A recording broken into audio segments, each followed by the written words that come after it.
Oh, as soon as I move my mic, I get the disturbance. Jesus Christmas. What a start. It's a ghost. It's a ghost. It's Ooh, a spooky scary. ghost. Well, welcome Scary. back to the ABJ podcast, Tornado Tag, the only show where we seriously debate whether a guy shoots lightning from his hands counts as a technical wrestling move.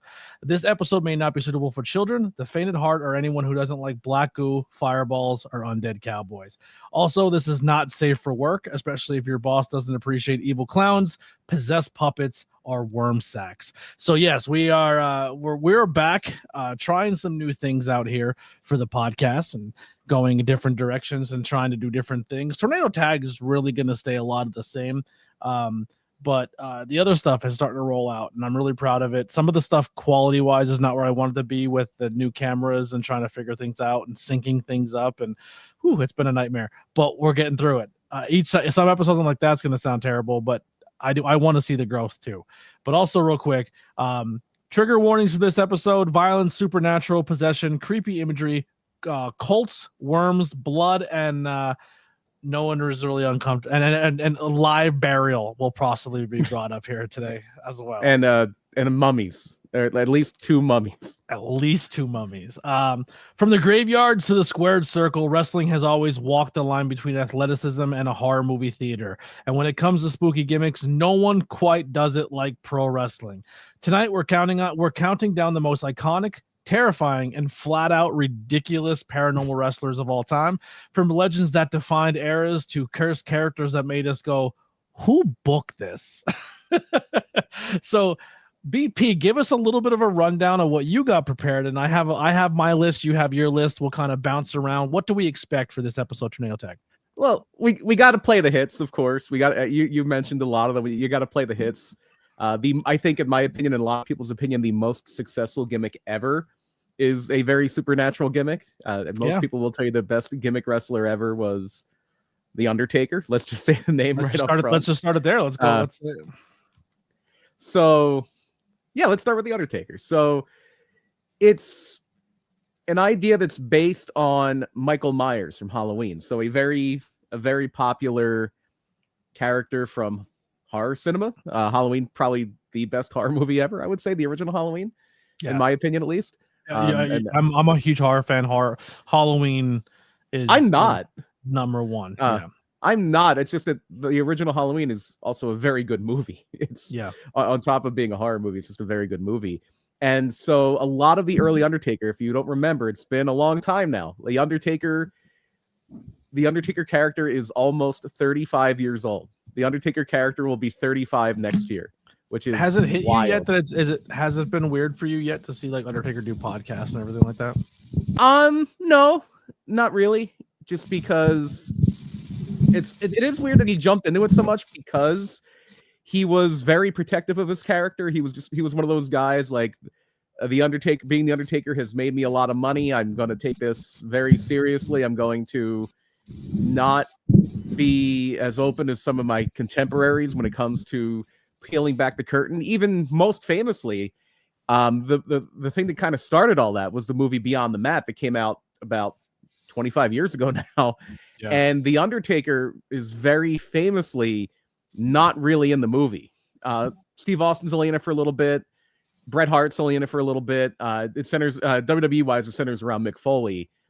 But The Undertaker, I think, is only in it because with his back turned, he's sitting in a little cubby, like on the phone, and that's it. Like, and he's not speaking, and that was because he went to the director and he's like, "I'm not really into this. I'm not really wanting to be a part of this." Kind of like how certain people you could tell didn't show up in WWE Unreal because, not my thing. Yeah, not my thing. So he had a fairly successful run as Mean Mark Callis in WCW. He was a skyscraper. He was doing some singles stuff, but the time came where he's ready to jump ship.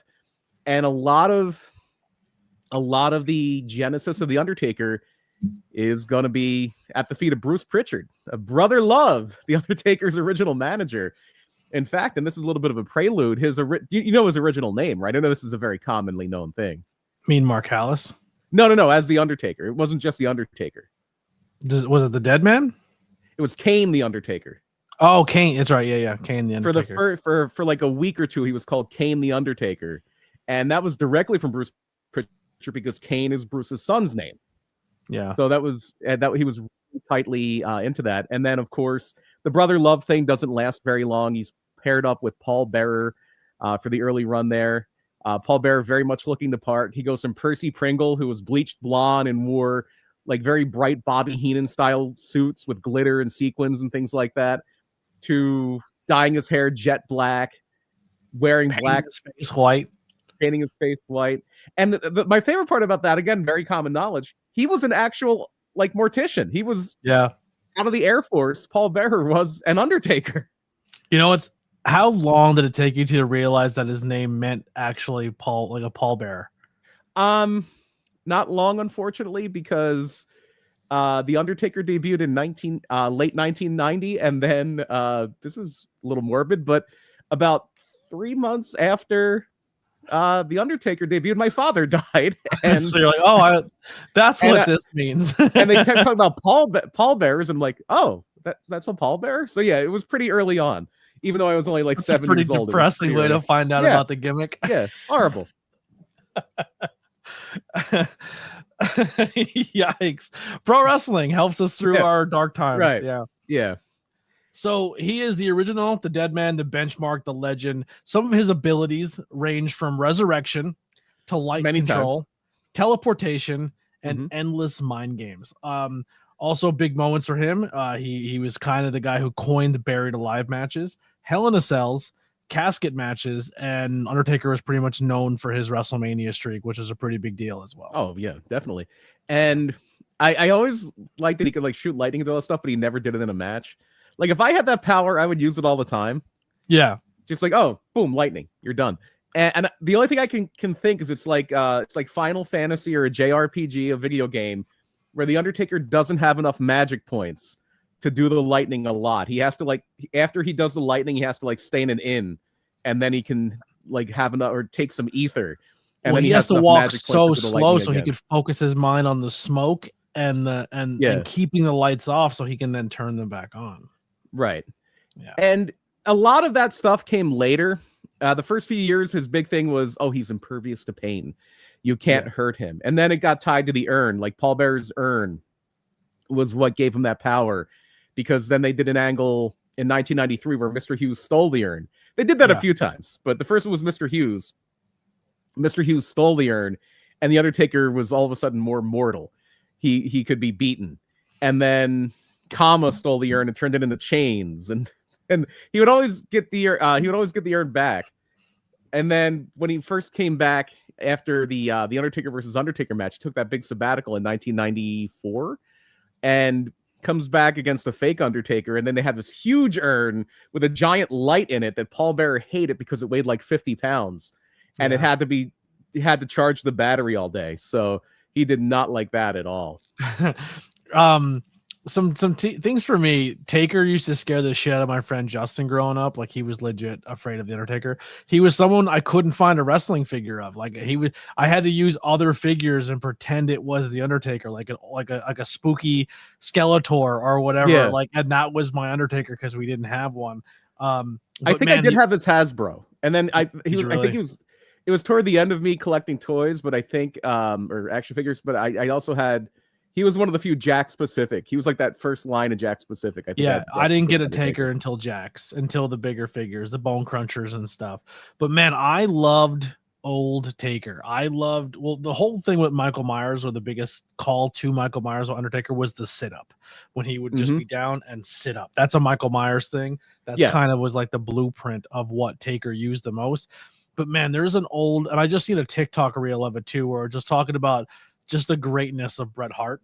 I'll put him over, but where Bret's wrestling Taker, and he's just beating him down and beating him down and beating him down, and he goes up to the second turnbuckle to do his elbow drop, and when he's up there, Taker sits up on him, and just a small nuance where Bret just goes, like, what more do I have to do to keep the guy down? And it was just genius, like that small little storytelling in the ring, where just like, man, I am outclassing this guy. I'm beating him with technicality. I'm beating him with speed. I'm beating him with strength. but I just can't keep him down. Like, so and just good. some famous angles too, especially early on with the Ultimate Warrior. That was a scary one, and that was when he was like very new. It was like late 1991, early 1992, and Paul Bearer had the funeral parlor, which was like a replacement for Brother Love, because I think it was when Bruce Pritchard got fired. Yeah. And he was out of the company for a little bit. And very famous angle where the Warrior is on the Brother Love show and gets attacked from behind by the Undertaker and sealed in the casket, and they lock it. And you can hear the of the oxygen being taken out. And it's like, he's trapped in there. And this is like kids wrestling, and I'm like 8 years old. Like, what the hell is going on? They're gonna kill the Ultimate Warrior, and then you open up the casket lid, and you can see where the Ultimate Warrior is trying to claw his way. The cloth is all clawed. It was so good. Yeah, it was so good. And then when they turned him babyface, they did a thing almost like a spin of that, where Jake Roberts slams the casket on the Undertaker's hands and then locks it. And the Undertaker is still coming after him with that slow Michael Myers walk, just dragging the casket with him like he's going to beat Jake with it. Yeah. Just some amazing stuff they did with him. I also really like I may be a man of my own on this one, but I love the Army of Darkness, or the Ministry of Darkness. Ministry of Darkness. Yeah. They took characters I didn't give a shit about and just put some eyeliner on them and just did this whole cult thing. Midian. But like, yeah, that whole gimmick of the Taker with that big long goatee devil looking beard, like, I like that era. Like, I genuinely it got a little weird with the corporate ministry, but the ministry was cool. That was like the era of stables in pro wrestling. Yeah, it got NWO'd a little bit. It got NWO'd where it got too big for its own good when they merged that with the corporation. And that was like an audible, I guess, because they did that whole thing where Vince McMahon turns babyface and they start talking about the higher power. And it's like, it's me, Austin. It was me all along. Just popped up in the chat as I was saying it. Yep. So originally the plan there, like everybody was at the time was like, oh, it should be Jake the Snake. Jake the Snake. But Jake wasn't reliable enough. Apparently the plan was Christopher Daniels. They were interested in bringing in Christopher Daniels because he was doing that Fallen Angel gimmick. And then Vince saw him and saw how short he was. He's like, he's not going to be the Undertaker's master. He can't be the Undertaker's higher power. Yeah. And I think he wound up getting signed by WCW right after that. Yeah. But one last fun fact I have here on my notes is I don't know how, maybe you can fact check me on this, BP. Okay. Taker has been killed and reborn at least 9 times on WWE that makes sense. television. Yeah. That makes sense. He's lost a bunch of buried alive matches. He's had his casket set on fire. He rose to the heavens against Yokozuna after the casket match. I believe they said it was Marty Jannetty dressed as the Undertaker, just raised up to the rafters. No, that sounds pretty accurate. Yeah. Well, if you did number 1, let me go with number 2. I'll just say my guy. If you want to throw in a little synopsis of his career, I'll let you handle that. Sure. But if we talk about the Undertaker, we have to talk about his burned brother, the half horror icon, half pyrotechnician. Kane's abilities were fire summoning, unstoppable rage, pure chaos and energy. Some big moments is his debut at Bad Blood 97, which I still think is amazing, awesome. And just years of destruction under Kane. Kane's backstory includes him burning his own parents, but somehow becoming the mayor later on in real life. Actually, the Undertaker set that fire. They retconned it and said the Undertaker was the one that set the fire. Yeah. Well, let's talk a little bit of Kane. And he's actually the Undertaker's half brother, because it turns out that Paul Bearer, who worked was getting it in the family funeral home, was going after Mrs. Undertaker. Oh yeah. So and this is why we're not suitable for children and work. Kane had a few gimmicks before this that were kind of preludes. He was Unabomb in Smoky Mountain, but that wasn't really a scary, spooky gimmick. There's only one scary, spooky gimmick in Smoky Mountain. We'll talk about him later. But he was the Christmas creature in USWA in Memphis. He was Doomsday, which is very much in the vein of the old Lord Humongous or Demolition type gimmicks. And that was all a lead up to being Kane. Now, was Isaac Yankem scary? I feel he was like a horror dentist. He was an evil dentist, and I think it was just more like he was a dentist with bad teeth. It wasn't the most well thought out gimmick in the world. It really wasn't. I kind of put him in a little bit of a spooky. If someone said Isaac Yankem is a spooky character, I wouldn't argue it. I mean, there was a horror movie called The Dentist. It was Corbin Burnson was in it. So yeah, I mean, I think because I think when they first brought him in, it was like he would take the light in the vignettes about pulling teeth or drilling people with no Novocaine or things like that. But he never really did it to anybody though, because he never really had an angle. Except besides he was Jerry Lawler's heavy to go after Bret Hart. That was the only angle he ever really had. Yeah. So they didn't really get a chance to delve into it. But Kane for sure. Kane is a little more psychotic than the Undertaker. He beat one of my favorite Kane things is he goes over the whole history of his when him and Daniel Bryan are in like sensitivity training or like I forget what it was called, but it was Dr. Shelby who has come back a few times. Scorpio Sky is Leonard in there, and I think Kane beats up Leonard, but he goes through his whole history about how he's been married twice, divorced twice.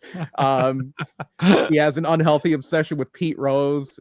He electrocuted the testicles of the son of the owner of the company and set the head announcer on fire and all those other crazy things that Kane did.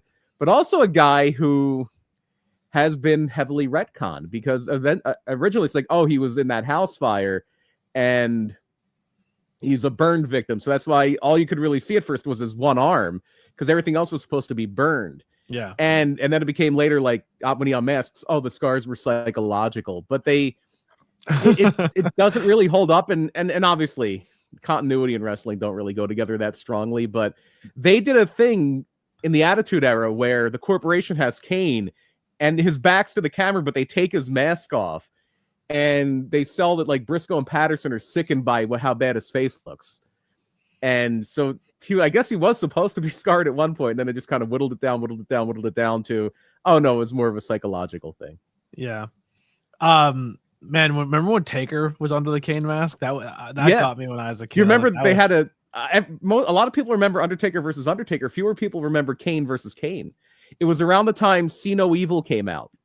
Yeah. And they kept having this whole thing about May 19th because that was the day that was the release date for the movie. But Kane would like flip out if people said May 19th. In fact, they did a thing once where Shawn Michaels like super kicked Rob Conway. He was doing something wrong, Rob Conway. And he puts a shirt on Rob Conway that just has May 19th written all over it. And then Kane comes out and just beats the hell out of him. But when Raw was on, like around that same time, they had another Kane come out. And I think they said the story was supposed to be like, this was the real Kane. And the guy who's been Kane the whole time was like some imposter, some psychopath imposter who had been like just pretending to be Kane. But then that Kane was Doc Gallows. Yeah. But it didn't last very long. Yeah.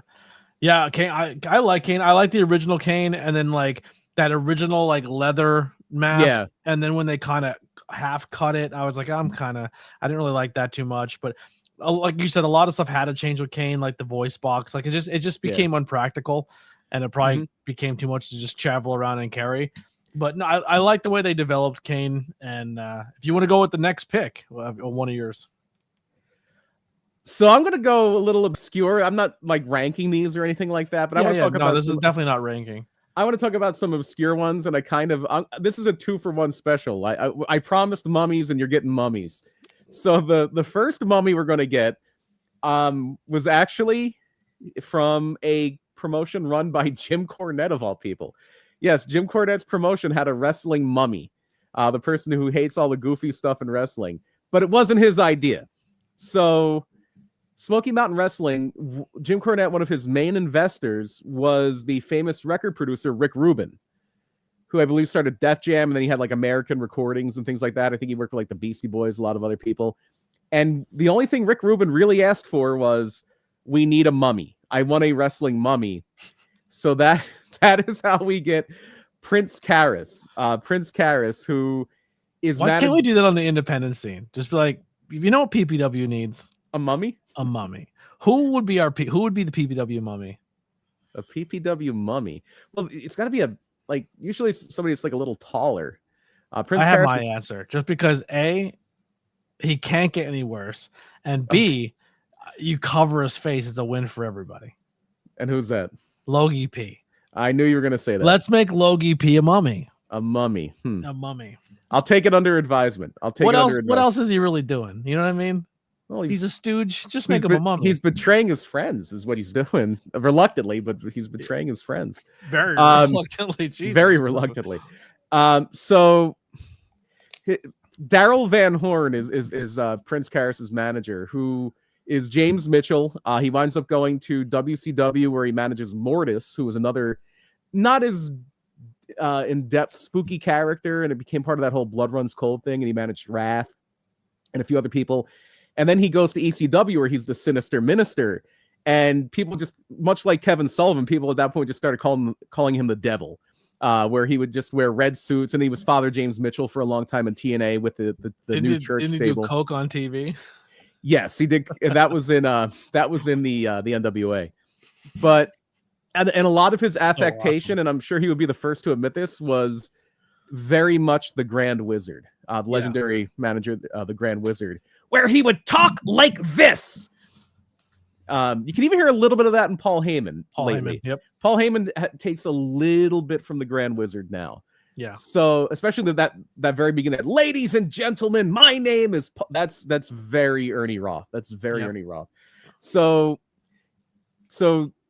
Daryl Van Horn talks about how he went to Egypt, where he studied. He said he studied things like Egyptology, and also he throws in necrophilia in there. Which, hey, Kane, Katie Vick. We talked about the Katie Vick storyline, where Kane apparently had a high school sweetheart, and Triple H accused him of after she died in a car crash, he had his way with her. But Prince Karras, he does his incantation that's on a scroll. And I guess the magic words, if you want to summon a mummy, is Wezet Keysons.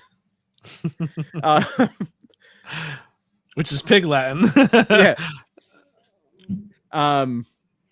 So no, it's more so than Pig Latin. It's Kizarny, who was another Kizarny. Yeah, that's a very short-lived, but that was really a spooky character. It was just a carny, but that's kind of spooky. But they made the whole thing where like, and this was Cornette's kind of push on it. This isn't really a mummy. This is a guy in a mummy suit. He's not a 5,000-year-old immortal mummy. Stop it. But they would do things where, like, he cut his thumb, because he wore a full, like, mummy suit, like bandages and stuff. And they cut his thumb, and sand came out. And they're like, his thumb is like, they would just try to like poo-poo it all over, like Les Thatcher and Dutch Mantel and whoever the announcers were. But then a few years later, you get a more famous mummy. In the immortal words of Tony Schiavone, the Yeti. Oh, I thought you were going to say the Rock. When the Rock became... No, that was he was the Scorpion King. He wasn't the Mummy. He was just a mummy with a cooler title. He was in the Mummy movie, but he was a Scorpion King. I think he was an ancient enemy of the Mummy. So now I'm talking about the Yeti, which is a weird name for a mummy, because a Yeti is like a Bigfoot. It's an abominable snowman. Yeah. So this happens on I think on Nitro they kept showing like a block of ice with some kind of big thing in it, and then eventually the block of ice exploded, and then after a match with Hulk Hogan and the Giant, the Yeti comes out, and the Yeti is huge. There were rumors that like the first couple of appearances it was El Gigante, Giant Gonzalez, but I don't even know if that's true, and almost always it was Ron Reese, who was part of Raven's flock as Reese. He was Ron's stud. He was a very big guy, like a legit 7-footer. And he came out, and the best way to describe what he did to Hulk Hogan is he kind of humped Hulk Hogan from behind in the middle of the ring. That's what mummies do. They're humpers. And it's like a chihuahua. They're the chihuahua of scary things. Yeah. So that was the original appearance of the Yeti. He had a few more, but then they repackaged him as a ninja. Logie P, the humping mummy. BP. He does have chihuahua energy. He definitely does. He has significant chihuahua energy. So it works because he can't wrestle. So, but I'm sure he can hump. You know what I mean? Very cruel. That's 2 mummies for the price of 1 for everybody. Yeah. I'll go to the next one. I will I'm not gonna sit here and pretend to you guys as an audience that this was my favorite of all time. I do appreciate the character. I do appreciate the costume. I do appreciate the pageantry. But unfortunately for me, that's kind of where it ends. The promos, the fan theory pissed me off. I'm not gonna lie. But when it got to the time to put on the match, is when this character died for me. And I'm gonna go with a twofer. I'm gonna go Bray Wyatt and the Fiend. I enjoyed Bray Wyatt as the cult leader more than I enjoyed him as the Fiend. Same here. I didn't really like the Fiend. I thought the Fiend looked cool. As a horror movie fan, it was fucking cool looking. The aesthetic, the characters, the promos were fun. Like all of that was great for the Fiend. But when the Fiend had to wrestle, it lost me. Yeah. Bray Wyatt as the Swamp cult leader, loved it. I loved that. As Tom Lawler once called him, a fat dirty wizard. He was a fat dirty wizard. But the modern horror icon of wrestling, equal parts Stephen King and a Southern cult leader. His abilities were reality manipulation, possession, and mental warfare. His big moments were the Firefly Funhouse match. Hated it. With John Cena. And then he also debuted the Fiend there. The mask was also designed by Tom Savini, which I think is super cool because I'm a big Tom Savini fan.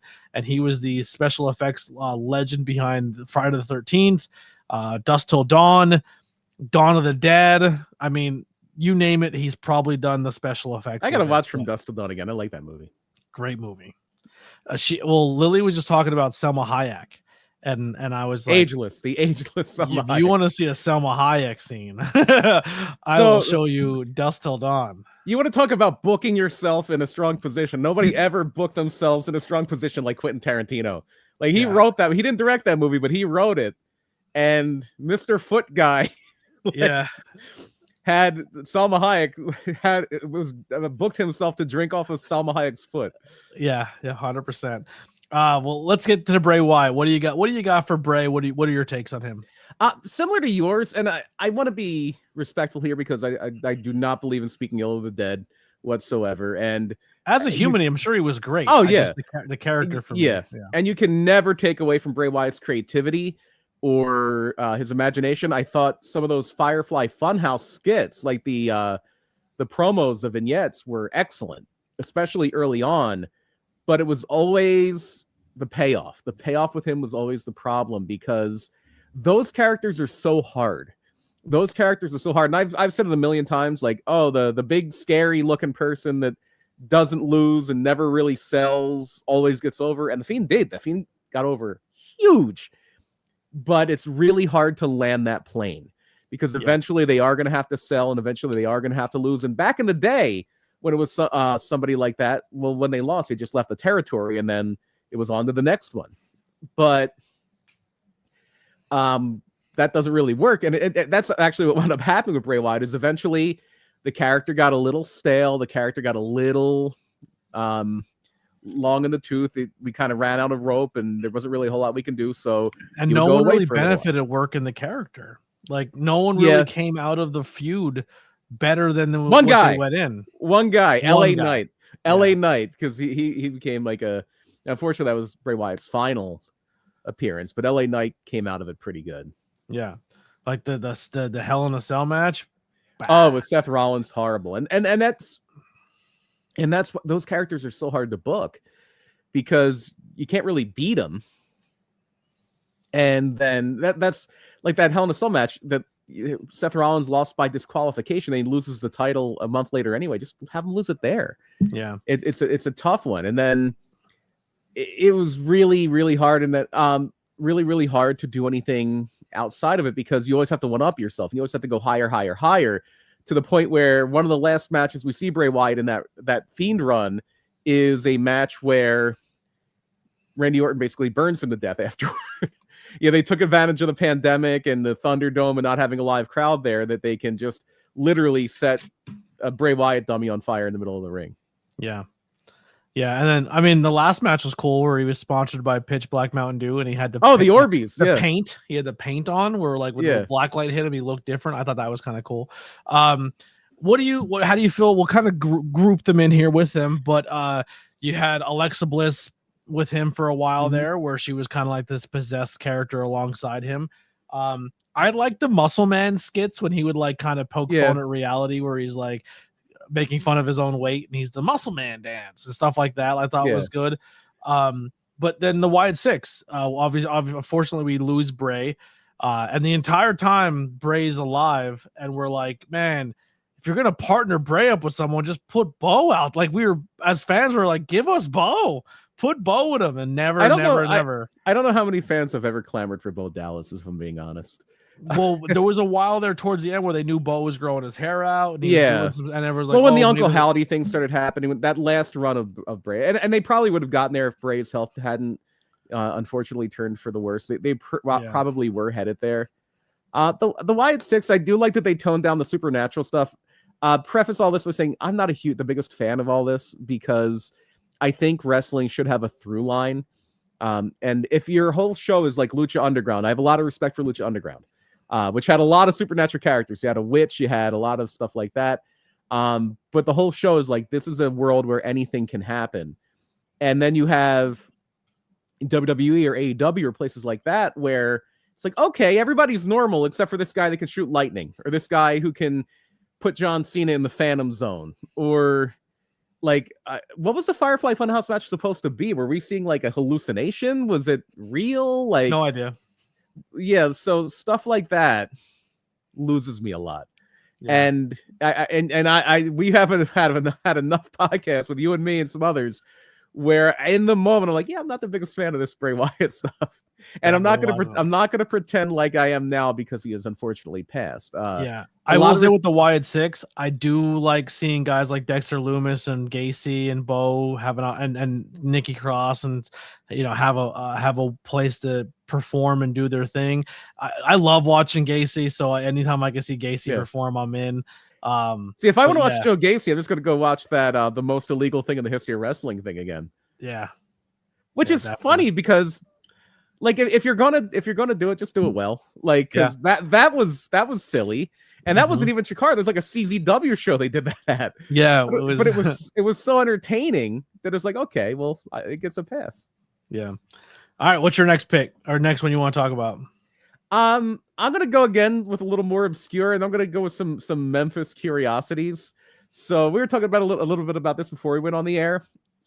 With Memphis, you had half the year for a lot of times that Jerry Jarrett would book, and you would have well thought out storylines, and things built pretty logically. Personal issues draw money. That was Jerry Jarrett's motto. It was on a plaque in his office, and it was very just good traditional wrestling booking. Memphis was always a little bit out there. They would do a little bit of crazy stuff, but then when Jerry Lawler would get the book for half the year, whoo!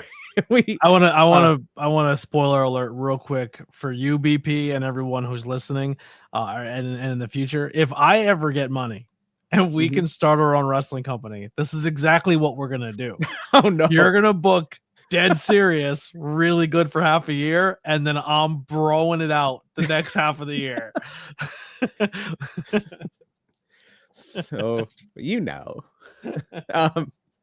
So this starts like the late 70s when Lawler starts to buy into the territory, and you have Dr. Frank, not our Dr. Frank, not Dr. Roma Scavenge, gotcha. Not the legend. This is the not legendary Dr. Frank. So he might be a mummy. I don't know. He's been around a long time. I always say unfrozen caveman doctor. Yeah.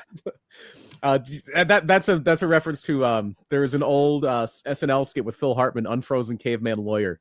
That's the origin of that. But this Dr. Frank was literally a Frankenstein monster, bolts in the neck and everything. And this was a monster heel that challenged Jerry Lawler in the late 70s. And then you had a little bit later, you had Tagar, the Lord of the Volcano, who was like a dragon man who was born in a volcano. And I'm probably missing some other ones. And one of his more later run characters, this was more of a through line, not so much spooky, but I think they would do some weird stuff when they would turn him heel. You would have Spellbinder, who was a local wrestler, Del Rios, not Del Rio. Spellbinder was a magician, but he sometimes would act like he would have magical powers. he had a very brief run, like maybe a month run, a few TV appearances in WWE or WWF at the time as Fantasio. And his whole thing was like he would do a small package and like pull the underwear out from the wrestlers under the wrestlers' trunks and things like that. He would do like his magic ability was taking your underwear off. Yeah, he could reach in your trunks and pull off your underwear. Guess what Nate Heater's new gimmick is? I've talked to Nate many times about Spellbinder and Fantasio. Nate could take people's underwear off. Is definitely getting booked. That's my half of the year right there. That's my version of Nate. So yeah, Memphis had its share of very wacky wrestling characters for sure. I love that. I'm gonna go with one here, and I'm gonna kind of probably take a 3 for here. Around, I mean, there's this trend comes and goes. And when it comes, it comes hot and it comes hard. Another reason why we're not suitable for work, but when vampires get popular, BP, they get real popular, you know? They sure do. And we had a really cool vampire trio at one point in time in WWE. The Gothic vampire trio that defended the 1999 goth culture, bloodbaths, supernatural entrances, and vampire immortality. I had to put my red light on him for this. Yeah. Spooky. The music's so good too. Oh, the Brood music is incredible. Yeah, incredible. Some of the best music Jim Johnston ever did, and that's saying a lot. Yeah. Rising from a fiery ring to develop blood spitting ambushes. When they would do the bloodbaths. The bloodbath, yeah. So cool. Did you ever see the WCW version? No. It was, they were doing this was toward the end of WCW, it was like 2000.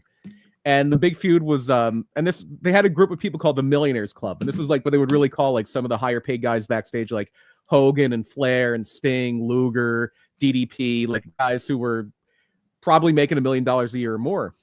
So they made that a real stable. And then like the younger, more hungry guys like Billy Kidman and a lot of the Conan, a lot of those younger guys became the new blood.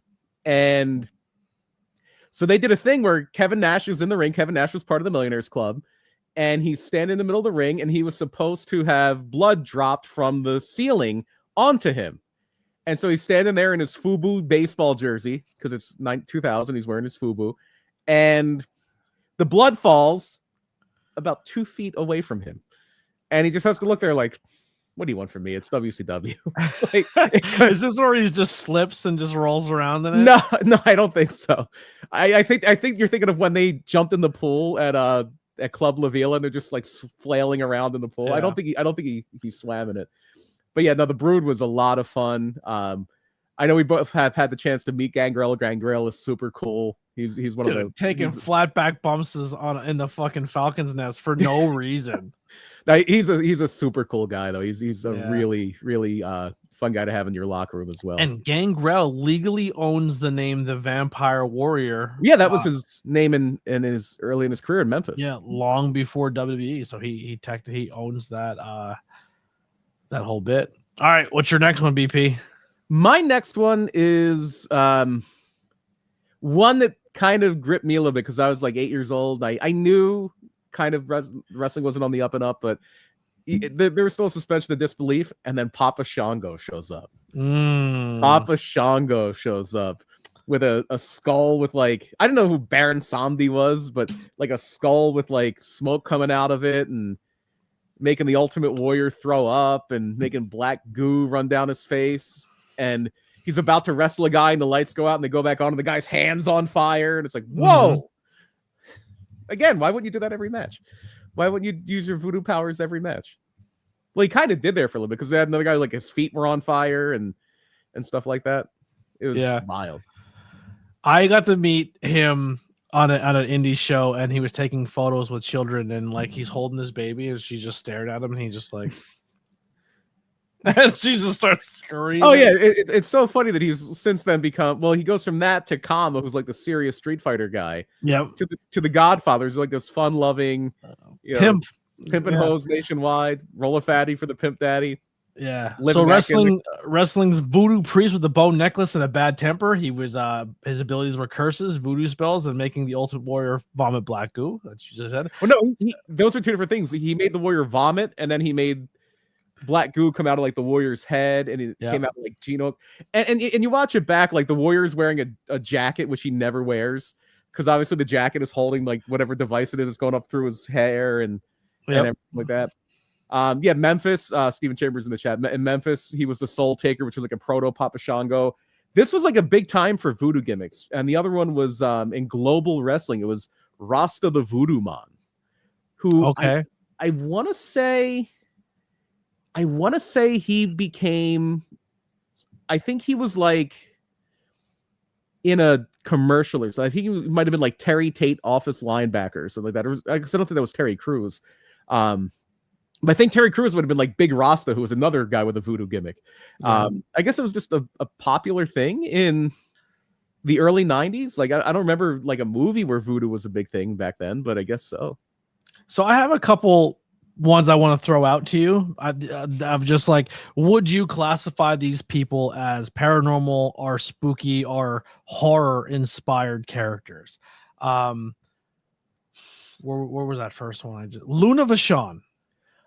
Not really. I guess the closest she got to that was when she would be with Vampire Warrior. Like, I think they had a few shots in ECW before Gangrel became Gangrel.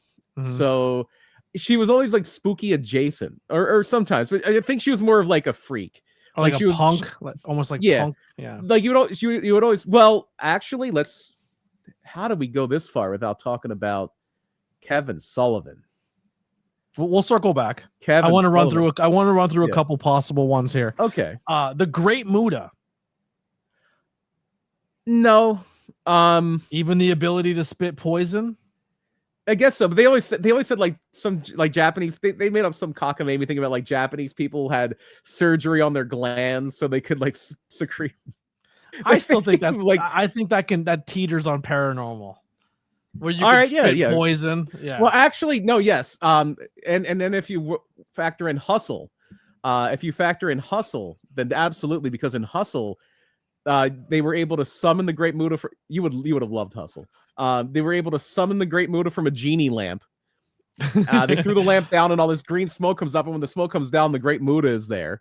And then they had a female character, Yinling, I think was her name.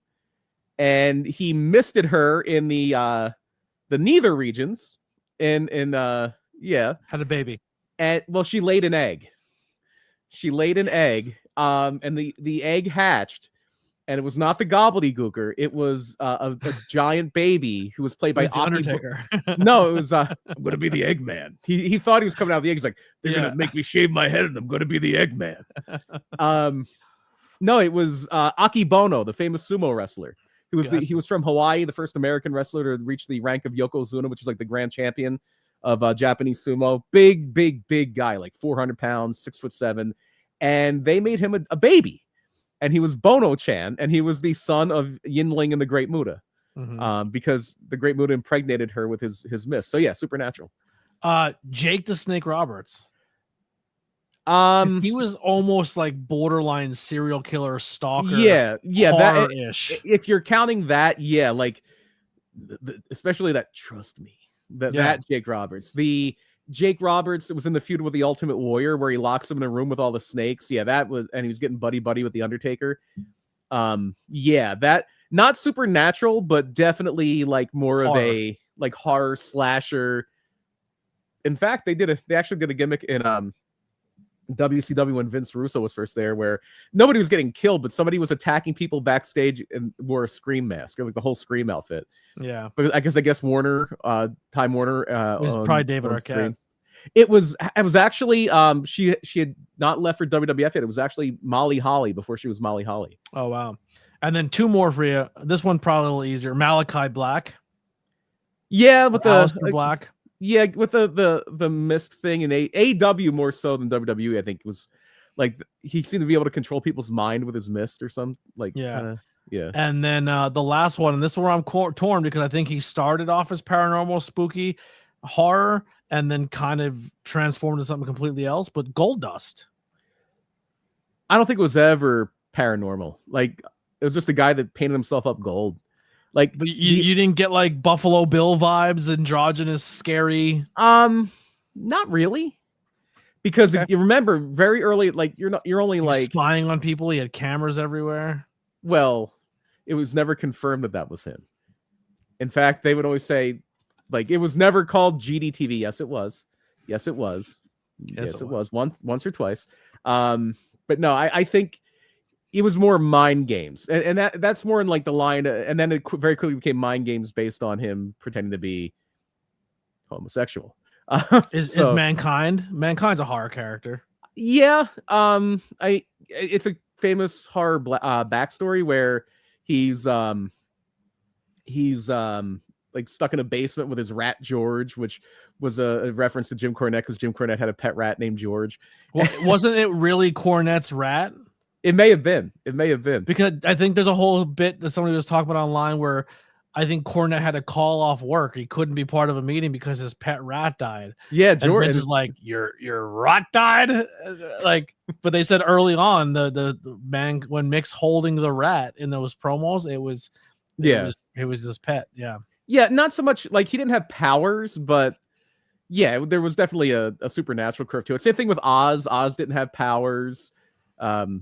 I just want to mention him because he was on the graphic. Oz was basically Turner got the rights to the Wizard of Oz, so they wound up just having him, Kevin Sullivan, as the wizard, saying "Welcome to Oz" in a very thick Boston accent. Yeah. Well, let's pay tribute to one that we cannot skip over, and that's Kevin Sullivan, the Devil, the first guy that they called the Devil. And it's funny because they never brought up Satanism, they never brought up anything like that, just because they had to toe a line. Because remember, this is like the mid '80s. It's Florida. It's a very like kind of conservative area, and so it was always like a higher power and things like that. And he shaved an X in his chest, and it was a more serious version of what later became the Dungeon of Doom, which was again very, very spooky tinged, because you had the Purple Haze Mark Lewin, who I think came out of the Atlantic Ocean. And he did have like, it seemed like mind control powers, and that's where Luna Vachon comes in, because Luna Vachon comes to Florida as a journalist. She's playing a journalist. She's using her real name. It's not Luna Vachon. This is Trudy Hurd, a journalist who's here to cover wrestling, and she falls under the spell of Kevin Sullivan. And they do the Manson family, yeah, they did, and like they shave half her head and like she continued rocking with that look, but that's where Luna Vachon came from. Yep. Was Kevin, and same thing with unfortunately no longer with us. Fallen Angel, who was Sullivan's real life wife at the time, and again just under his spell. And it was very, very, very heavily implied that he was a Satanist, but they never came out and said it. Yeah. Well, we're hitting that marker of the episode. I want to run through some names I have on my list. BP, you can run through some of yours. But I had the Ministry of Darkness, Mordecai, the Boogeyman, Abyss, Rosemary, Kevin Thorne and Ariel, Vampiro, Mil Mortes, but you can go on for days and days and days. Oh yeah, most of Lucha Underground, yeah. Yeah, Pentagon Jr., Pentagon Dark, the Vampire Warrior. Which was Gangrel, yeah. Yeah. Black Scorpion, Waylon Mercy, Sting, Karma, the Demon, Finn Balor Demon. I thought you meant the Kiss Demon. Well, Kiss Demon's on there too. Yeah. The Dungeon of Doom. It's not hot, or it's not. There's no Hulkamaniacs here. I've never been here before. Yeah. The Sinister Minister we talked about earlier. Raven. I don't know how much that one falls in though. No, Raven. Well, in so much as he was a cult leader. Yeah. Julia Hart, the Missing Link, Black Rain. Oh, that was also Dustin Rhodes. That was the low point of Dustin Rhodes' career. I think he would be the first to say that. Oh, you also had Relic, which was Killer spelled backward, as Mike Tenay said every time he mentioned him. Yeah, and then some other ones: Danhausen, Sue Young, Charles Mason, who on the independent scene I think is doing a pretty good serial killer Jason Bateman role, and then Max the Impaler. Yeah, they're excellent. They're very imposing. It's funny you're talking about some of those TNA people. I forgot about the voodoo priestess Roxy Laveau. Roxy Laveau, who was Roxy Laveau was a manager for the Voodoo Kin Mafia, VKM, which was the New Age Outlaws, and get it because VKM is Vince McMahon's initials. Yeah. But she didn't do anything inherently spooky, but the thing she's most famous for is when she got out of that like voodoo priestess gimmick, because whatever dye she was using to dye her hair when she was doing that gimmick, she had a severe allergic reaction to it, and she had to shave her head. And so they turned it into a wrestling angle. And even when they're cutting her hair, you can see like she has like most of her scalp is just like a beet red from whatever kind of skin disorder she had. Let's see. We covered a lot of them. I'm trying to think of more like the indies. Oh, the Neo Solar Temple. There's my Ultramantis poster back there. Ultramantis, yeah. Hollow Wicked and Frightmare. Well, the whole Eye of Tyr thing, where the that's like the monkey's paw. That was the monkey's paw of the Chikara universe. Like the Eye of Tyr was basically an artifact with like this great power, and they did a lot of stuff with Delirious, where he was like possessed by it and things like that. Delirious is a good one. Well, he's a lizard man, so yeah, that's a little supernatural. He's a lizard man. Oh, who's the Lucifer with the frozen caveman on the Independence? Oh yeah. Unfrozen Fucking Caveman love Wrestler. him. Unfrozen Caveman Wrestler. Yeah. I know Steven in the chat brought up Lord Humongous, who was Sid Vicious at one point. Also, Jeff Van Kemp was Lord Humongous for quite a bit. That was a lot of those guys that came out of like the Mad Max movies, the post-apocalyptic things like the Road Warriors, and then Demolition was an offshoot of that. I'm trying to think of other ones here. I know we're missing a ton because there's been so many of these things. So many. I know. Cross, depending on how you define him at some point. Carrying Cross, Killer Cross. That's I think also a lot more in the vein of the besides that book that like lit up on fire that he did, the Keith Lee. That's more in the vein of like the Charles Mason, not almost like a cult leader, American Psycho. That leads me right to Sean O'Hare. People love this gimmick that Sean O'Hare did, where like people thought he was almost like the devil, where he's just like, go ahead, do whatever you want. Nothing like there were these really well produced skits where Sean O'Hare is like a good looking dude, big dude in a suit, and he's like just basically the devil on your shoulder. Like, go ahead, cheat on your wife. Who cares? Yeah. It's all about you. Spooky Doink was good. Yeah. Again, not supernatural, but definitely just an evil clown is always fun. But that's Sean O'Hare thing that. I'm not telling you anything you didn't already know. Such a good gimmick. It was just, again, the bell had the ring. And then Sean O'Hare had his own problems. You mentioned Mordecai. That didn't last long. But yeah, there was always guys, especially against and then Mordecai was Kevin Thorne. So there was always those guys like, okay, we need a guy that's like somewhat supernatural so we can go up against The Undertaker. That was always kind of a thing there. Before we get out of here, let's plug what's going on over in Slatington this weekend. PPW Shadows. Talk about spooky. Shadows with a nice spooky logo. It's going to be our big show on October 11th, the Slatington Expo Center. You can see some things on ppwwrestling.com, YouTube at PPW Entertainment. I got to start putting more matches up there. I think sometime soon we're going to put that Tony Depp and VSK match from last month up there. Phenomenal match. I might put that Golden Ticket Ladder match up there now that it's been on TV. But this month is going to be a fun one. We're going to have Carolina Cruz, former NXT star. She's going to be in action against Gem. Dio Bando defending the PPW heavyweight title against Chris Slade. We've got a San Juan street fight for the tag team titles, Counter-Strike and Los Toxicos. It's going to be a fun night of action. As always, it's always a fun time at PPW. And we're going to have new shirts. New shirts are coming out this month. And I believe in November or December, we're going to have the new cards. The new card set is going to be coming out. So lots of fun things happening in PPW land. And then on the 18th, I will be doing some ring announcing at New Era Pro Wrestling. So you can come check us out at the Falcons Nest on the 18th. But we'll post and talk about that more as it comes. But from hellfire and brimstone to gothic vampires and brain-melting puppets, Wrestling Spooky Side reminds us that the business is just pure theater. A live-action comic book full of demons, angels, ghosts, mummies, and somehow it all ends on a small package pin. Because back after you pull the guy's underwear off. Yeah, after you pull his underwear out. Because at the end of the day, wrestling is the only place on earth where a zombie can drop kick a mayor and it makes perfect sense. So thank you guys so much for tuning in to the ABJ podcast Tornado Tag with myself and BP Burke. You know, time out. I just realized the mayor of Knox County once tombstoned the Secretary of Education. That's the thing that happened. That's the thing that happened. Yeah, that happened. That 100% happened. Unreal. Yeah, and he might be against it, but I think he had some abortions in his career at some point in time too. Well, it wasn't that one guy's fault. That's all I know. It wasn't his fault. It was somebody else's.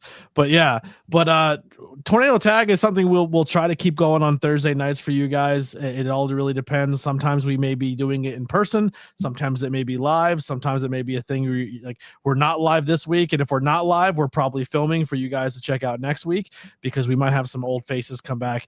I think we are going back to more topic-based again. Well, not thinking. We are going back to more topic-based again. I got one I'm very excited about. We're going to do soon. Yes, I pulled up some photos for it already. But yeah, and then we'll also, and like I said, I'll try to do more recent modern day stuff or current wrestling, but they'll be in the form of like shorts and reels. So make sure you're following on Instagram, TikTok, YouTube here. We'll put them up on as well. But that's gonna do it for us here at Tornado Tag. We'll see you guys next time. We're out of here.